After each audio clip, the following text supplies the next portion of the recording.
Hello, Klaus here. So today I want to talk to you about a camera. It's this one, the Blackmagic Cinema Camera. Yeah, I know it's an old camera. It's 3-4 years old by now. I know it does not shoot in 4K, but for a beginning filmmaker, or for somebody who wants to go from a DSLR to shooting on a proper cinema camera, you can't really go wrong with this. So the thing is, this shoots HD in ProRes. It shoots 2.5K in cinema GNG RAW. This camera is still amazing. So I did a test video like 3 years ago.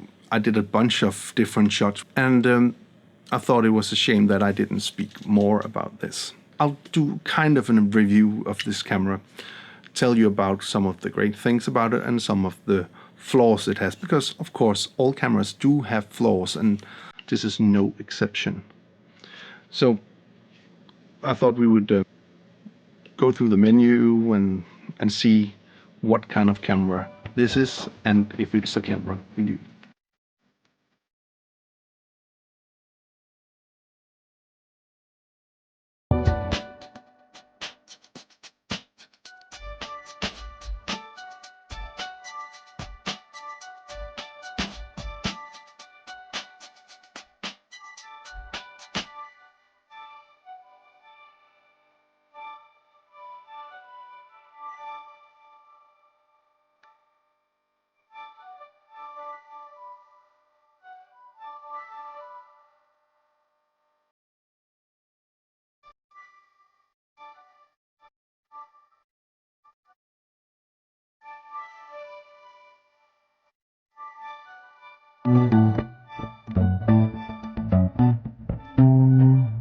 Since this is Micro Four Thirds, you can basically adapt anything to this. In fact, all the test shots I've done is shot on these vintage ones. Most likely they're shot on this 35mm Helios, or the 50 from Pentax I have here. Okay, so let's just have a quick look at the menu of this camera.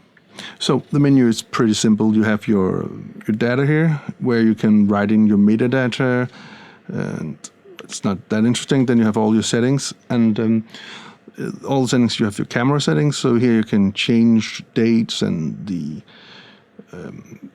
all the white balance and the shutter angle, the white balance, the ISO, and stuff like that. Then you have your audio.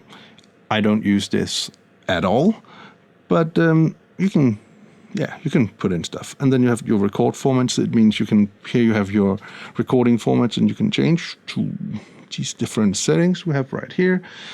And then you have your dynamic range, which I always have on film. So it's the most flat image possible. And then you have your frame rate, and you can shoot in 24, 23, 980, and 30 frames, and that's then 25. And that's it. And then you can do some time lapse. I've never used that at all.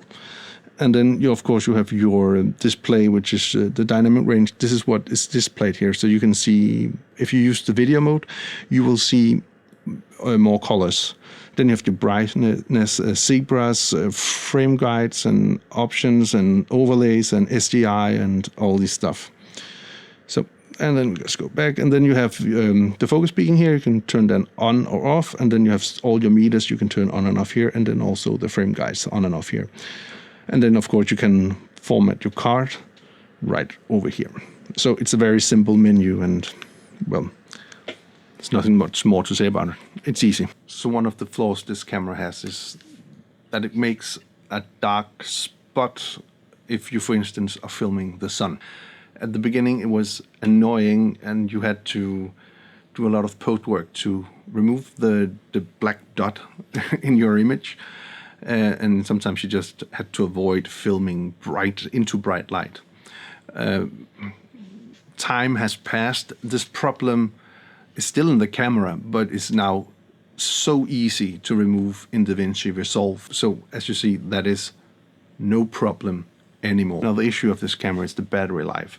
It's like 40, 45, 50 minutes, and it's an internal battery, so you can't take out the battery. You actually have to charge this one, or you have to find some kind of a battery solution, which I did, and it's fine actually.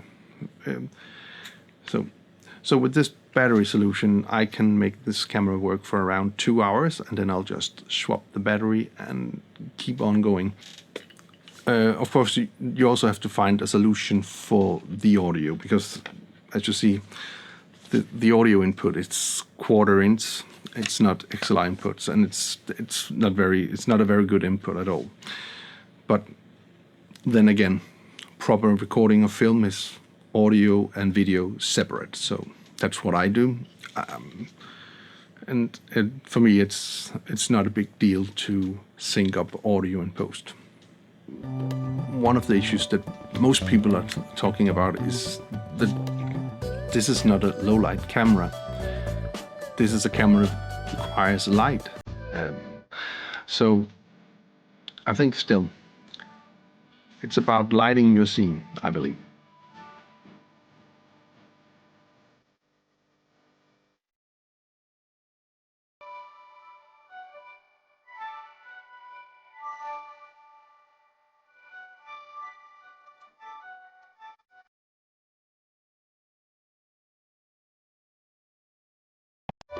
Another problem this camera has is the crop factor.